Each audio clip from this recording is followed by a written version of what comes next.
আজকের এই সভায় উপস্থিত আছেন অত্র ইউনিয়নের অত্যন্ত গুরুত্বপূর্ণ ব্যক্তিবর্গ, পর্যায়ক্রমে আপনারা আমার সামনে বসিয়ান অত্র ইউনিয়নের বিভিন্ন গ্রাম থেকে আগত জনতা, সবাইকে জানাই আন্তরিক সালাম ও শুভেচ্ছা। হিন্দু ভাইদেরকে জানাই নমস্কার। অনেক ধৈর্য ধরে আপনারা অনেক সময় নিয়ে আমার অনেক বক্তা অত্যন্ত সুন্দরভাবে যে বক্তব্য প্রদান করেছেন, তাদেরকে ধন্যবাদ দিয়ে আমি ছোট করতে চাই না। পাশাপাশি আমার সামনে আমার পাশে যারা বসিয়ান আছে সবার নাম এবং তাদের কর্মের পরিচয় দিতে দিতে অনেক সময় অতিবাহিত হবে। সেজন্য আপনাদেরই সন্তান, আপনারা সবাই তাদেরকে চেনেন, জানেন এবং তাদের বক্তব্য অনেক সময় ধরে শুনছেন, এজন্য আপনাদের আবারও ধন্যবাদ। আমার পরিচয় হচ্ছে আপনাদেরকে শান্তিতে, এই ইউনিয়নবাসীকে শান্তিতে রাখার জন্য আমরা রাত দিন পরিশ্রম করে যাচ্ছি। সাম্প্রতিক সম্প্রীতি, এই সম্প্রীতি কেন আসবে জানার আগে আমি একটু কথা বলি। আমরা সবাই ইহকালীন শান্তি আর পরকালীন মুক্তির জন্য কাজ করি। মারামারি, হানাহানি, কাটাকাটি এটা কোনো সম্প্রীতি আনয়ন করতে পারে না। আপনি চিন্তা করবেন, আমি ছোট্ট একটি কথা বলি। আমরা যখন বাড়ি থেকে বাইরে আসি, যদি মনে করি যে কোনো একটা উৎসব অনুষ্ঠানে অংশগ্রহণ করব, আসার সময় আমরা একটা সুন্দর শার্ট পরি, সুন্দর নিজেকে পরিপাটি করে মানুষের সামনে উপস্থাপিত হই। আমরা কি কখনো চিন্তা করি যে একটা কথা বলবো, কথা বলার আগে যদি আমি চিন্তা করি যে না, এই কথাটা এরকম সুন্দরভাবে আমার মানুষের সামনে উপস্থাপন করতে হবে, এই কথাটা যদি শুধু চিন্তা করে আমি বলি, তাহলে কোথাও কোনো জায়গায় সামান্যতম অপ্রীতিকর কোনো ঘটনা ঘটবে না। আপনি মানুষ, আপনার মধ্যে যদি মনুষ্যত্ব জ্ঞান না থাকে তাহলে হচ্ছে আপনি অমানুষ। আপনি মানুষ হিসাবে জন্মগ্রহণ করেন নাই, আপনি অসহায় একজন প্রাণী হয়ে জন্মগ্রহণ করেছেন। যে কথা আমার দাদা বলে গেছেন, আপনাকে মনুষ্যত্ব জ্ঞান অর্জন করতে হলে আপনার শিক্ষায় শিক্ষিত হতে হবে, দীক্ষায় দীক্ষিত হতে হবে। আপনার মনুষ্যত্ব জ্ঞান অর্জন করবেন, এরপরে মানব, অতি মানব এবং সর্বশেষ মহামানবে রূপান্তরিত হবে। আমাদের এই সমাজকে সুন্দর সুচারুভাবে সম্পন্ন করতে হলে আপনার মনুষ্যত্ব জ্ঞান থাকতে হবে। আপনি আসছেন খালি হাতে, যাবেনও খালি হাতে। আপনার ধন সম্পদ আপনার কাছে থাকবে না। আপনি কখনো বলতে পারবেন না যে আমার এই সম্পদ আমি নিয়ে যাব। আপনি কি কখনো কল্পনা করছেন? আমি মুসলমান ভাইদেরকে বলি যে আপনি কিন্তু যেদিন মারা যাবেন ওই দিন নিঃশর্তবান হয়ে যাবেন, আপনার শর্ত শেষ হয়ে যাবে। আপনার যে সম্পদ, ওই সম্পদ কিন্তু আপনার ছেলে মেয়েদের উপর বর্তাবে। তাহলে আপনি কার সম্পদের উপরে ঘুমাচ্ছেন? আপনি যে কবরটা খুঁজতেছেন সেই সম্পদটা কার? ওই সম্পদটা কিন্তু আরেকজনের। তাহলে আপনার এত বাহাদুরি, এত মারামারি, এত মাস্তানি, এগুলো কিন্তু আপনি আপনার নিজের সম্পদের উপর ঘুমাতে পারতেছেন না। পাশাপাশি হিন্দু ভাইরাও একই অবস্থা, যে ছাই ভাষ্য কে করবে, তার দাহ অনুষ্ঠানে কারা কারা অংশগ্রহণ করবে সেটা কিন্তু আপনি জানেন না। তাহলে আপনার কেন এত অহমিকা, কেন এত গাম্ভীর্য? আপনি মনুষ্যত্ব জ্ঞান অর্জন করেন, আপনাকে সবাই সম্মান করবে, বাংলাদেশের মানুষ তথা বিশ্ব আপনাকে জানবে। আপনি একটা কথা বললেন, এই কথা বলার পরেই একটা সমাজে মারামারি, হানাহানি হচ্ছে, এইটা কেন হবে? আমি ছোট্ট একটা গল্প বলি। এক সময় এক শকুনের বাচ্চা শকুনকে বলছে, মা আমার খুব মানুষের মাংস খেতে মন চাচ্ছে। তো কি বলিস, মানুষের মাংস? ঠিক আছে, অপেক্ষা কর, দেখছি। শকুন কি করলো? গো মাংস নিয়ে মন্দিরের মধ্যে রাখলো আর শুকরের মাংস নিয়ে মসজিদের মধ্যে রাখলো। উভয়ের মধ্যে দাঙ্গা হাঙ্গামা শুরু হয়ে গেল। কিছুক্ষণের মধ্যে লাশে লাশ পরিপূর্ণ হয়ে গেল। দুই শকুন মিটমিট করে হাসলো আর বলল, এই তো শকুনের মাংস। শকুন, তোর কি আশা পূরণ হয়েছে মা? আমি তোর মাংসের ব্যবস্থা করে দিয়েছি। আজকে যুদ্ধ কোনো দেশের শান্তি আনয়ন করতে পারে না। যুদ্ধ ধ্বংসের দ্বার প্রান্তে রূপান্তরিত হয়। একজন মানুষ তখনই অসহায় হয় যখন তার শরীরের অসুস্থতা অনুভব করে। আপনি একজন মানুষকে মারবেন, চিন্তা করবেন আপনি একজন মানুষের হাত ভেঙে দিলেন, ওই মানুষটা কিন্তু অসহায় হয়ে গেল। পৃথিবীতে একটা মাত্র জায়গা, যে জায়গায় আপনার যে বডিটা আপনার সৃষ্টিকর্তা তৈরি করে দিয়েছে, আমার বডি আমার সৃষ্টিকর্তা তৈরি করে দিয়েছে, এটাকে সংযোজন বা বিয়োজন করা যায় না, ক্ষত থেকেই যাবে। আপনি রোড অ্যাক্সিডেন্ট করলেন, আপনাকে হয়তো কিছুটা বাইপাস সার্জারি করে আপনি সুস্থ হবেন, কিন্তু আগের মতো সুস্থ হবেন না। কেন দরকার আপনি মারামারি করবেন? কেন দরকার আপনি চুরি ডাকাতি করবেন? কেন আপনার উপর আইন প্রয়োগ করতে হবে? আপনি সময় নেন, আপনি আয়নার সামনে দাঁড়ান, কোন কর্মটা আপনার জন্য গ্রহণযোগ্য, কোন কর্মটা আপনার জন্য বর্জনযোগ্য, ওই আয়নার কাছে প্রশ্ন করেন, আপনি উত্তর পেয়ে যাবেন।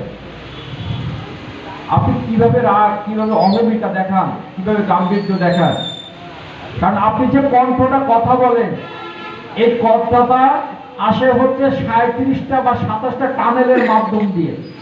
আপনি যে আল্লাহ কথাটা বলছেন, কোন কোন বিজ্ঞানী বলছে যে গলার এখান থেকে এই পর্যন্ত 27 থেকে 37টা টানেল মানে ছিদ্র আছে। ছিদ্রটা কেমন একটু বলি। আমরা যারা বাঁশির সুর শুনি, বাঁশির সুর তৈরি হতে গেলে কিন্তু বিভিন্ন একটা টানেল মানে একটা ছিদ্র দিয়ে একটা ছিদ্রের মধ্যে যেতে হয়।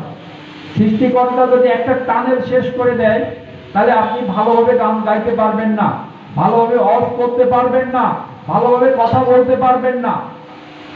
সৃষ্টিকর্তা আপনাকে এই দায়িত্ব দিয়ে দিচ্ছে। আপনার এই চোখ দিয়ে আপনি সব দেখছেন, এখন চোখ দিয়ে আপনি চুরি করবেন, ভালো জিনিস দেখবেন না খারাপ জিনিস দেখবেন, এই দায়িত্ব আপনার। আর আমরা যারা ইহকালীন শান্তি এবং পরকালীন মুক্তির জন্য কাজ করি, আমরা যারা একেশ্বরবাদে বিশ্বাস করি, আমাদের এই জীবন আসল জীবন না, এই জীবনের পরে আরেকটা জীবন শুরু হবে, সেইটার জন্য চিন্তা করলেই আপনি ভালো কাজ করবেন কি খারাপ কাজ করবেন, এটার দায়ভার আপনাকে বহন করতে হবে।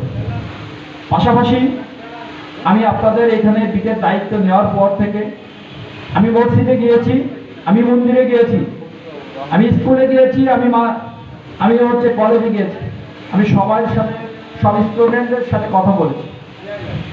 সবাই আমরা একই কথা বলি, আমাদের এই সমাজকে মাদক মুক্ত করতে হবে। আমাদের চিন্তা করতে হবে মাদক আসে কোথা থেকে। আপনার সন্তানকে সুশিক্ষায় কেন শিক্ষিত করা যাচ্ছে না? আপনার সন্তানকে কেন সামাজিকীকরণ আমরা শেখাতে পারতেছি না? আপনার সন্তান সন্ধ্যার পরে কোথায় যায়, এর দায়ভার আপনাকে নিতে হবে। কারণ আপনার সন্তান সুকর্মের কারণে আপনি সমাজের সম্মানিত আসনে আসীন হবেন, আপনার সন্তান দুষ্কর্মের কারণে আপনি ডাস্টবিনের পাশে বসে থাকবেন। কোন সন্ত্রাসীর বাবা এখন বুক ফুলে বলে না আমার ছেলে বড় বাপের সন্ত্রাসী, কিন্তু ওই ম্যাজিস্ট্রেটের বাবা বলে যে আমি আমার সারা জীবনের অর্জিত সম্পদ এই আমার ছেলেকে ম্যাজিস্ট্রেট বানিয়েছি, আমার এই সম্পদ আমি আমার ছেলেকে ডাক্তার বানিয়েছি, আমি আমার ছেলেকে ভালো একজন ধর্মগুরু বানিয়েছি, আমি আমার সন্তানকে একজন ইমাম সাহেব বানিয়েছি। এটা চিন্তা করতে হবে। আপনার সন্তান আপনি জন্ম দিয়েছেন, কর্মের দায়িত্ব আপনাকে নিতে হবে এবং আপনি সম্মানিত হবেন কি না তার দায়ভার আপনাকে নিতে হবে। আপনি মানুষ, আপনার মনুষ্যত্ব জ্ঞান আপনার মধ্যে থাকতে হবে। আপনি যদি মনুষ্যত্ব জ্ঞান বিবেক সম্পন্ন না হন, তাহলে আপনার সন্তান নষ্ট হয়ে যাবে, এই সমাজ আপনার সন্তানের দ্বারা নষ্ট হবে। এক্ষেত্রে আপনাকে চিন্তা করতে হবে যে আপনি এই সমাজের একটা সুশৃঙ্খল মানুষ হিসেবে তাকে প্রতিষ্ঠিত করবেন। কেন পুলিশ আপনার বাসায় যাবে?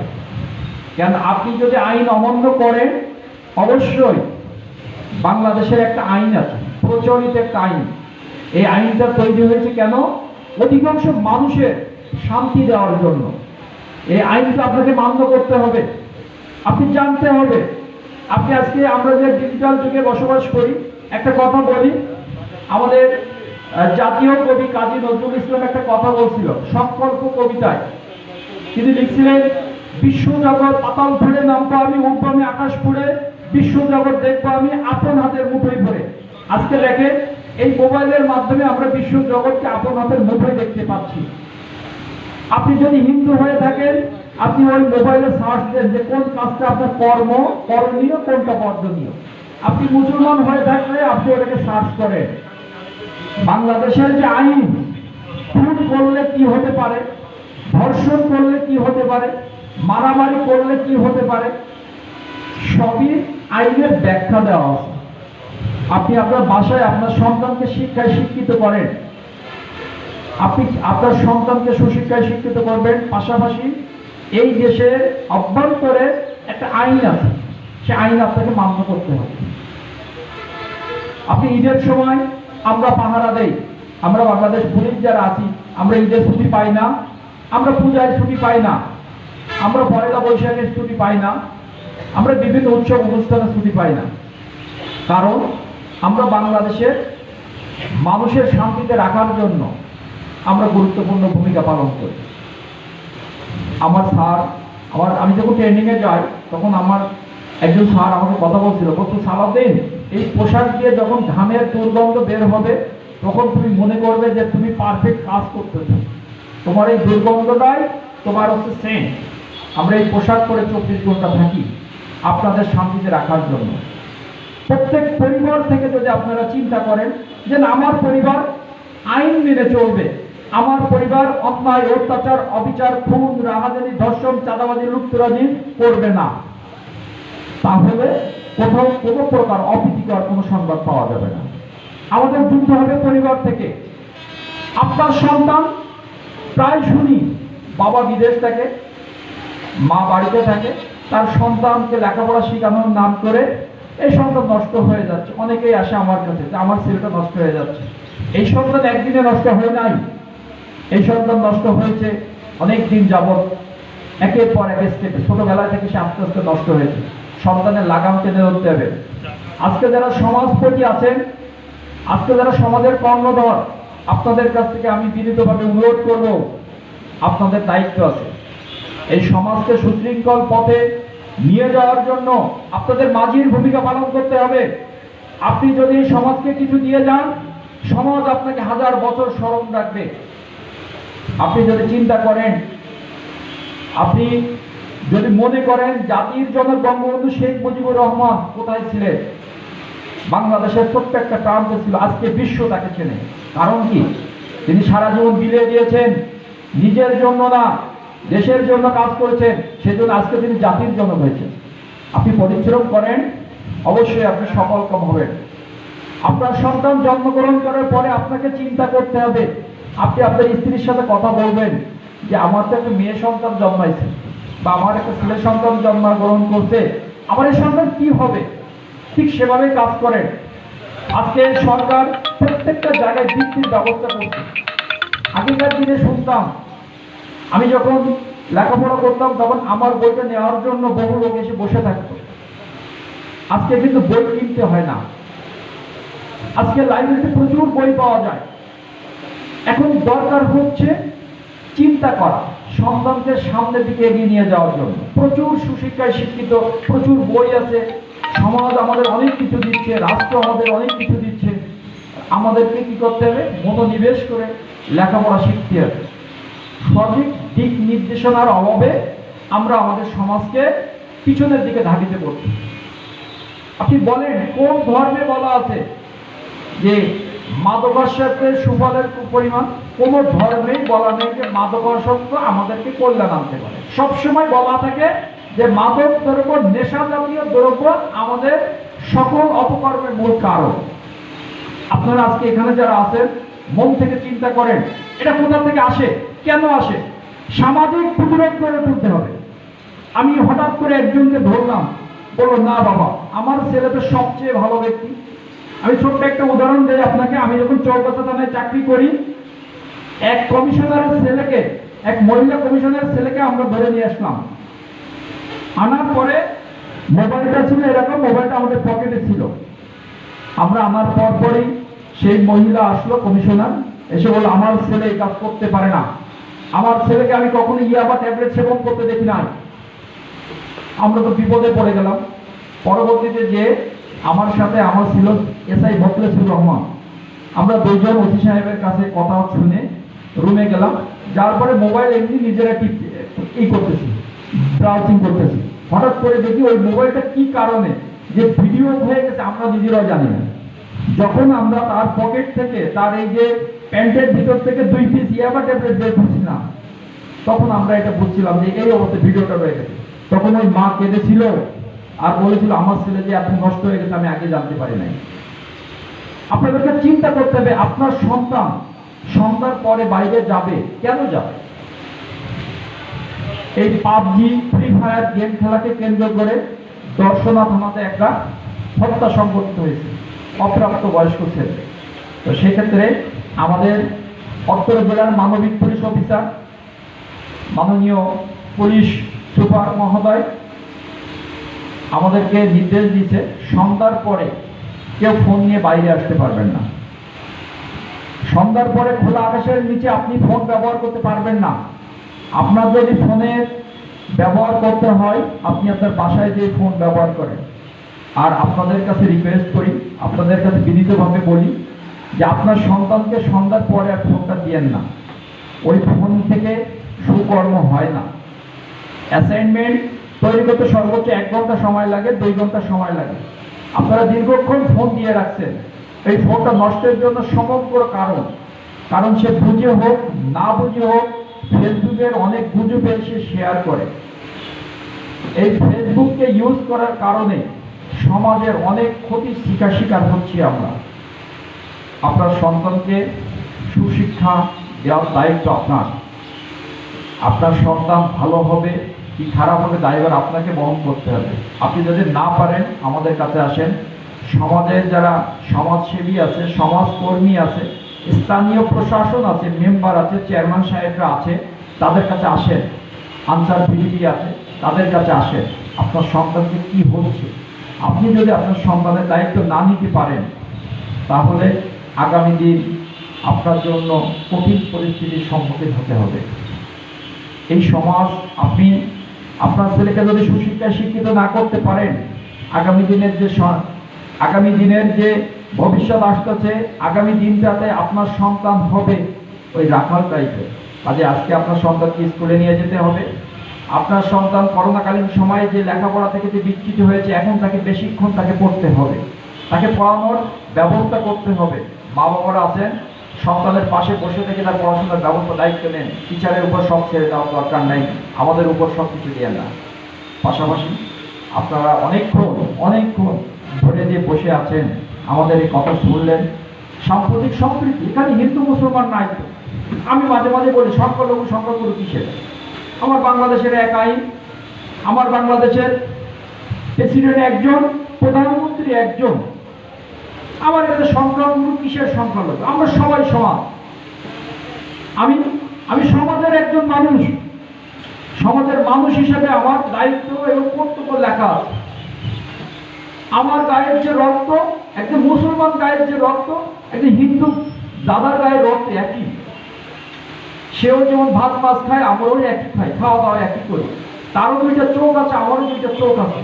কিসের সংখ্যাগুরু, কিসের সংখ্যালঘু? আমরা সবাই সমান। আমরা এই সমাজে বসবাস করব।